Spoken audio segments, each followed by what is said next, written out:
श्रीराम समर्थ. उत्कट भावनेने भगवंताची उपासना करावी. विस्तव माहीत नसला तरी तो हाताला चुकूनही लागला तरी हात भासतो. किंवा हा परीस आहे हे माहीत नसूनही लोखंडाचा घण त्यावर मारला की त्याचे सोने व्हायचे राहत नाही.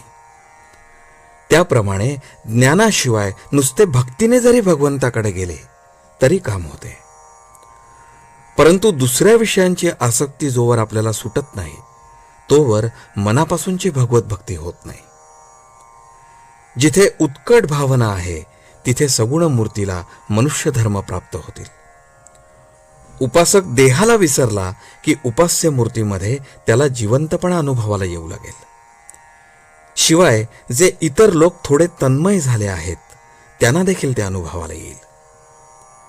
परंतु उपासकाची किंवा भक्ताची भावना नेहमी तितकी उत्कट राहीलच असा नेम नाही. म्हणून अशा उपासकाला मूर्तीमधल्या चैतन्याचा अनुभव येऊन देखील पारमार्थिकदृष्ट्या फायदा होईलच असे निश्चित नाही. एका मुलाने काही खोडी केली म्हणून शेजारच्या बाईने त्याला एक चापट मारली. त्याबरोबर त्या मुलाने मोठे भोकाड पसरले आणि त्या बाईला शिव्या दिल्या. ते ऐकून त्याची आई बाहेर आली आणि तिने त्याला चांगलाच झोडपला.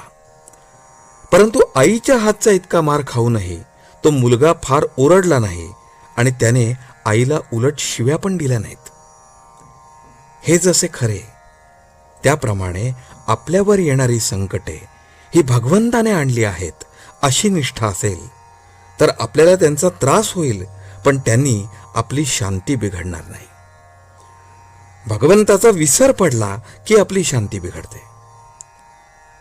ज्या दातांनी सिंह मोठाले प्राणी मारतो त्याच दातांनी तो आपल्या पिल्लांना इजा न करता उचलतो हे लक्षात असू द्यावे. आपण निपक्षपाती बुद्धीने विचार केला तर भगवंताचा मार्ग आपल्याला सापडेल. भगवंत हा सर्वांना साध्य आहे, फक्त काही न करणाऱ्याला तो साध्य नाही. आपल्याला जेवढे समजले आहे तेवढे आपण आधी करावे, मग पुढील माहिती आपोआप मिळते. त्यामध्ये समाधान असावे. उगीच जास्त चिकित्सा करणे हे मीपणाचे आणि देहबुद्धीचे लक्षण आहे. ज्याला भगवंताचे सान्निध्य लाभले त्यालाच निर्भयता आणि निर्वासनता येईल.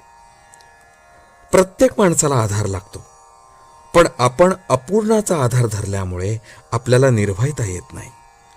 यासाठी भगवंताचा आधार धरावा, बुद्धीने निश्चय करावा आणि मन भगवंताकडे लावावे की इंद्रिये तिकडे बळजबरीने जातीलच. राम उपाधिरहित आणि त्याचे नामही उपाधिरहित आहे. म्हणून ज्याप्रमाणे खडक किंवा वाळू पाण्याशी मिसळत नाहीत, साखर किंवा मीठच विरघळते आणि समरस होते, तद्वत रामाशी त्याचे नामच समरस होते. आजचे बोधवचन. सर्व सृष्टी रामरूप दिसणे हेच भक्तीचे फळ आहे. जानकी जीवन स्मरण. जय जय राम.